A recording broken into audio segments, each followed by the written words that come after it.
Now, a group of Democratic and Republican lawmakers will introduce a bipartisan bill to make firearms trafficking a federal crime. Now, the measure would impose stronger penalties for so-called straw purchasers who buy guns for convicted felons. Joining me now, Democratic Congressman Adam Schiff of California, a member of the House Congressional Gun Violence Prevention Task Force. He, in fact, just introduced a bill that would hold the gun industry accountable in court. Also, Veronique Posner, her 6-year-old son, Noah, was among the 20 children killed in the Sandy Hook Elementary School shooting. Thank you both for joining me.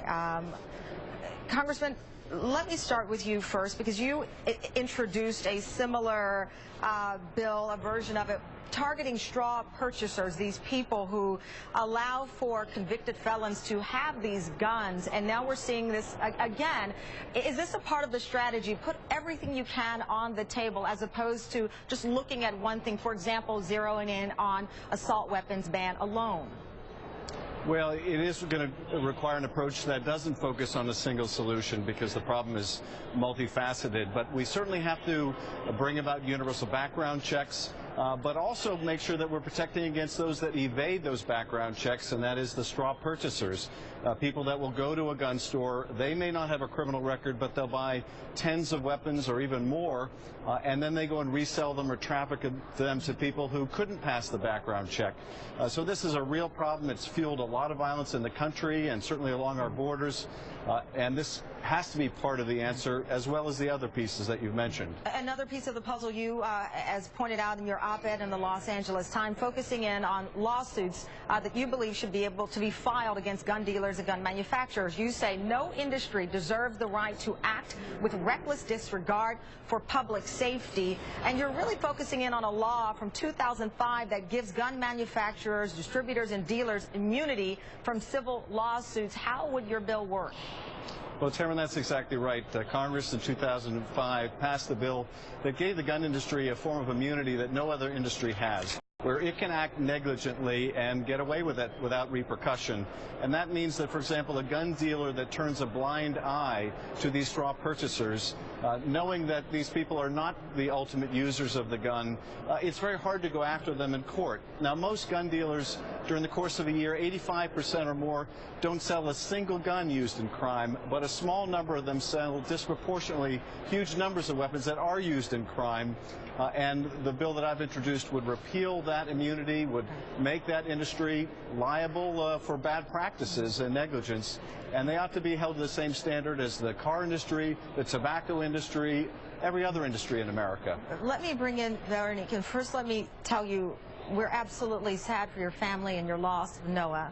And here we are hearing other proposals, bipartisan proposals. You've even heard Congressman Schiff there. What gives you hope at this point? I know you've testified at hearings in Connecticut last week. You are part of the group calling for an assault weapons ban. We heard the president as well yesterday in Minnesota. What gives you hope at this point that what you would like to see in action will happen?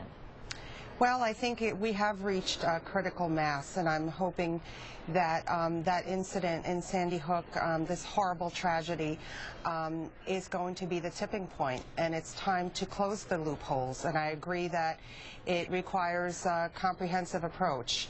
The problem is multifaceted, as the congressman said, multifactorial. We can't look at just one aspect. But I agree that the immunity issue is definitely of concern, because it's come to signify impunity, not just immunity. It's evolved to impunity, and it's at the peril of public safety. Right now, as mentioned, there is a group of bipartisan senators as well looking at, as we reported, a number of options, but the list could possibly not include a ban on assault weapons. If that is the case, if we don't see this ban that you so desperately desire to be a part of our law, how will you feel? Well, I think sometimes change, effective change, can be incremental. Okay. And slow, and we all have to be patient in order to see it happen. But I believe ultimately change is at hand. There was an article I read today about the, if you will, the face of this battle over what to do regarding gun violence. And on one side, you have mothers like yourself who've lost children in horrific situations. And then on the other side, you have, for example, a woman who testified at one of the hearings saying that, you know, how would she feel as a mom needing to protect her children and not be able to have the assault weapon she can legally possess there to protect her family. And that you have these two faces emerging, one like yours and one, as we saw represented in the hearing there, that brings a lot of emotions to hand. But what would you say at this point, days and weeks have passed since the loss of your baby, of your child, to those who are still not convinced?